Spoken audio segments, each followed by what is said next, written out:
Hello, this is our new series from the Nice Center, and it is Student Spotlight. And our first guest today is Walker Bruns. I don't know which way do you Yep. say Yep. Bruns. Okay. So we're gonna ask him a few questions today and get to know him a little bit and get to know like how he's involved in entrepreneurship and all that stuff. So what year are you in college and what is your major, Walker? All right. So I'm currently a junior at NDSU, so just started my second semester, and then I'm a business administration major. So taking in a couple entrepreneurship classes, in between there too, and may even make that my minor too. I guess I haven't fully decided yet, but so that's kind of the realm of what my college career has been so far. Okay, awesome. So we're gonna start this like new little introduction thing. It's called Overrated or Underrated. Okay. And the topic today is starting your own business. Is it overrated or underrated? I think it's, honestly very underrated. Now that it seems like, entrepreneurship seems to be more accessible to people and more people are finding out that, hey, I can do that. My friend does it and, my neighbor does it. And if Jeff Bezos can do it, it's kind of like a trickle down. It's made so it's not such a far off thing. It's something that you can do. So I think it's become very underrated, even though it's very popular right now. I think it's, a great opportunity and something that's really awesome to learn things from throughout your life. So. Yeah, for sure. Definitely. So what is your business endeavor? So my business endeavor is it's called Bruns Tackle. So I started it my freshman year of high school, actually.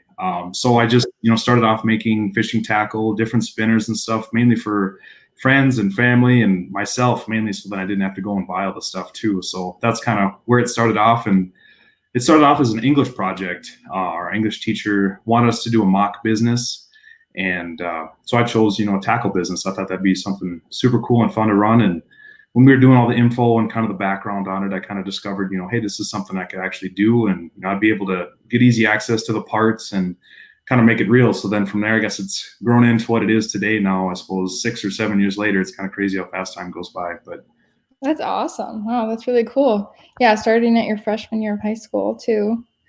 Okay, so how are you involved with entrepreneurship? with entrepreneurship, I guess, starting off with my own business, and I've kind of ran that into college, currently still am. And as I mentioned earlier, I took some entrepreneurship classes from NDSU, and Scott Meyer was my first entrepreneurship, I guess, professor and instructor. And I've taken, I believe, 3 or 4 of his classes. So I've kind of gotten to know Scott too. And he's kind of, I guess, brought me into the entrepreneurship community, I guess, of NDSU and Fargo too, through, talking to him at Million Cups and, talking to him after class and different things like that. So I guess he kind of took me into, the NDSU Nice Center. And then from there, just meeting all the cool people that are, what the Nice Center is, has been really fun. And I guess that's kind of how my involvement in entrepreneurship is during my college career, has been kind of through the Nice Center and all the people that are moving parts of the Nice Center so far. So it's been a really cool opportunity, and I really enjoy it so far. Yeah, that's really awesome. Definitely some great people in the Nice Center to be in contact with for sure. Yeah, absolutely. Yeah. Yeah. So what makes you passionate about your tackle business in specific? Yeah. So I think, where a lot of the passion comes from is just, I love being outdoors. Yeah. I'm an avid outdoorsman. So hunting and fishing and, really anything I can do that gets me outside, not inside, I just really enjoy doing it. So, kind of making the ability where I can get paid to, sit in my basement and make tackle, or sit in my dorm room to make tackle. I guess, saying it out loud now is kind of crazy. That's how it started, is just in my basement. And I guess it's, still how it runs, is just the shop is a little bit bigger. But I guess that's, where a lot of the passion comes from, is just because I love fishing so much. And it's not something that, I go and do alone. It's kind of who I fish with, fishing with my best friends and, my dad, my mom on a Sunday afternoon when we go down to the river near us. Kind of makes it all something that all ties together, I guess. I'm not only making money selling fishing tackle and kind of getting my name out there, but I'm also making stuff that I can use with my family. So I guess it just kind of has a weird tie to, how much I enjoy it. And it's, I guess, multifaceted, not just a business, I guess, for me, but I suppose a lot of entrepreneurs can attest to that as well. So. Yeah, for sure. Definitely need to have the passion behind the business to keep moving forward with it. Yeah. Yeah, absolutely. And that's kind of the thing too, is, fishing is such a, for me, it never gets old. I don't know if I can speak for everyone else.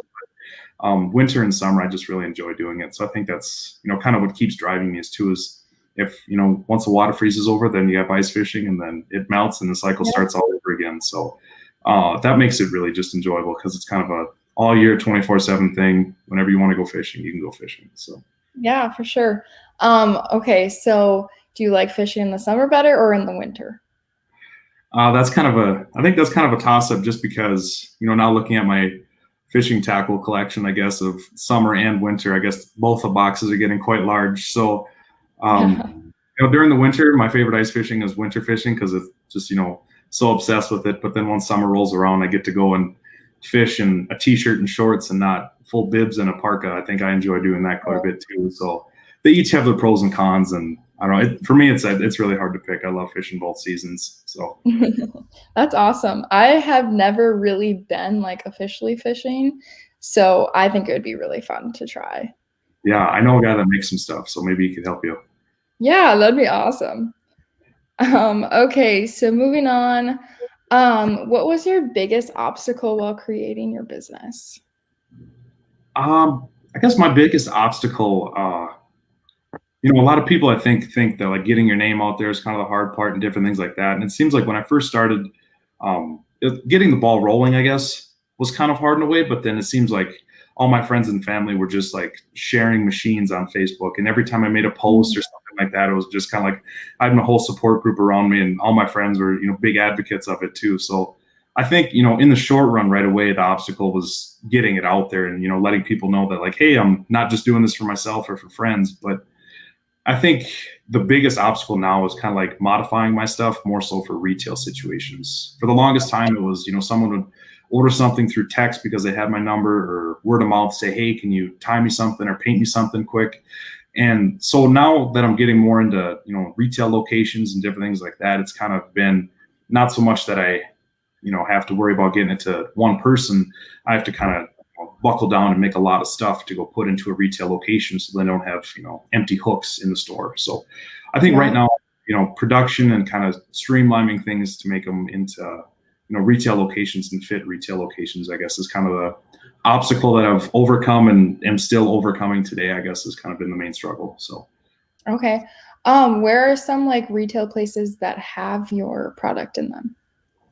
So I guess for right now, it's really small town local. Cullum, North Yeah. Dakota, so in Lemoore County has my stuff in their Do It Best hardware store on Main Street. Ellendale, North Dakota, which is my hometown, in the True Value there on Main Street, and then Oaks, North Dakota as well. In their Hardware Hank there. So those are the three retail locations I guess I can say that I'm in, and then of course the website as well, where a lot of people have been kind of directed to. So I guess kind of trying to be in brick and mortar and trying to be online with how everything is today. So I'm kind of split in between, but I'd like to see more retail locations. It's just kind of, I don't know if it's makes me sound ego based, but it's just something about seeing my name and a For product real, yeah. in a store is just, it's almost kind of overwhelming. Like thinking about it started off in like plastic sandwich bags and giving them out to my friends and family, and now I have it in professional looking packaging, I guess, and it's hanging in a store. It's just kind of really cool to see it kind of go full circle. So Yeah.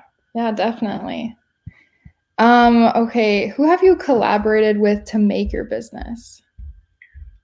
collaboration, I guess. A lot of the production making and I guess boosting of it, trying to get my name out there. I did alone, but I can definitely say that it wasn't just me. My mom and dad have been super big supporters, and there's been many times my parents have helped me make stuff when I'm kind of in a crunch and I have 1,000 jigs to make in a night, and different things like that where it's just like I'm feeling super overwhelmed, and they kind of swoop in, are always there to help too. My mom for sure could tell you a few stories of sitting in the basement with me at like 2 a.m. Getting jigs ready to package. So different things like That's that. awesome. And friends and family too, big support. And then I guess just kind of sending it to, now in today's age, everyone on Instagram, as long as you get to someone that, has a big following on Instagram, is kind of what I've been trying to do. So send it out to a few people that are outdoors people, or, just kind of online influencers, I guess, per se, just to get my name out there and kind of build up a little brand recognition. So a few, I guess, Instagram people, and then on the back end of it of, making, I guess, the collaboration with my parents and other people that have kind of gotten their hands dirty with me. So Yeah, for sure. Kind of going back to the like retail stuff, is it hard to get your product into those places, or what, like, did you have help because your family was sharing the name and was getting it out there already? Like, how did that process kind of go? It really first started off in Allendale, North Dakota, just because that was my hometown. And Okay. with that being said, my hometown is a population of 1,500, and my Mhm. graduating class was 25. So everyone kind of knew everyone. So I guess it was really just one big network, I guess, and that kind of is what made it easy, I guess, to get into True Value. It was more so Yeah. the part of it and letting them know that, hey, I'll be able to have product here for you.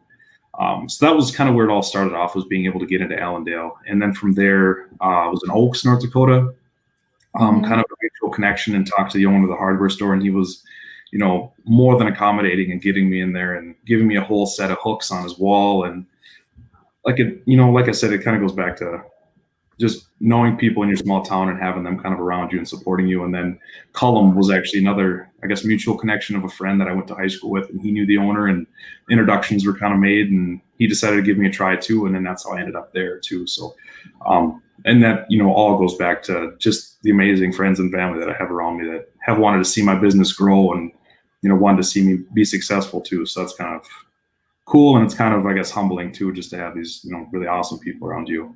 Yeah, definitely. So I actually have one last question for you today. What is important for aspiring entrepreneurs to know? I guess that's kind of hard to encompass in like, one thing. Yeah.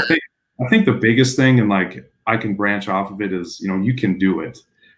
As simple as that sounds, and like, other entrepreneurs will probably say the exact same thing. It probably sounds like I just found it off Google, but I think the hardest part is starting. And I can still remember the day when I was sitting at my kitchen table, and I had a picture of just little sandwich bags of spinners, and I Mhm. posted no logo on it or anything. They look kind of rough, and I posted them on Facebook just on my personal account. And hey, spinners for sale, $3 for the bag. And I guess that's where it started. And then every year when I get the Facebook memory that now it's 6 and 7 years ago, this is what I posted on this day. It's kind of really cool seeing looking back, and it was all just why not? So I guess getting started, and knowing that you have the ability, as long as you want to put time into it, and it's something that you enjoy too. And that's something that we talked about today too, was having that passion. It's something that you want to enjoy doing, while you're trying to Mhm. make business around it too, is such a big thing. So I guess just start and just go with it and kind of jump into it, and have the passion behind you. And after that, I guess you can use your work ethic, use your initiative behind it, and start talking to people and making as many connections as you can, and just kind of run with it. I guess that's kind of where I find myself today. And I guess I would never look back. I would start this venture again, in a heartbeat. So it's been very Yeah. enjoyable, and I guess just grateful to be where I'm at today too. Even as small as I am too, it's just been such a learning process, and such a cool experience. It's kind of hard to just talk about within a couple minutes. It's something that's really cool, and I think more people would like to, and experience it, and more people should experience it. I think it's really cool. So Yeah. It's definitely amazing what you're doing. So besides like the retail locations, is there like Facebook page or website or like places where people can find you online? yeah, so I kind of run the gambit, I guess, of internet exposure. So the website is just brunstackle.com. So my last name there, tackle.com. And then Instagram is the same thing. Facebook page is also the same thing. So those are my three, I guess, main areas where I broadcast information from. I'm kind of lax on my social media. I should get better at that. But so yeah, the website can be ordered from, and then online I like posting different pictures of people catching fish with my stuff, and then new products, different things like that. So kind of everything around what a business does on social media. So that's kind of where you can find my stuff online. Okay, well, awesome. Well, thank you so much, Walker. It was really great getting to know you and your business and what you're all about. Yeah, thank you so much. Uh, Thank you. I appreciate your time today too. yeah.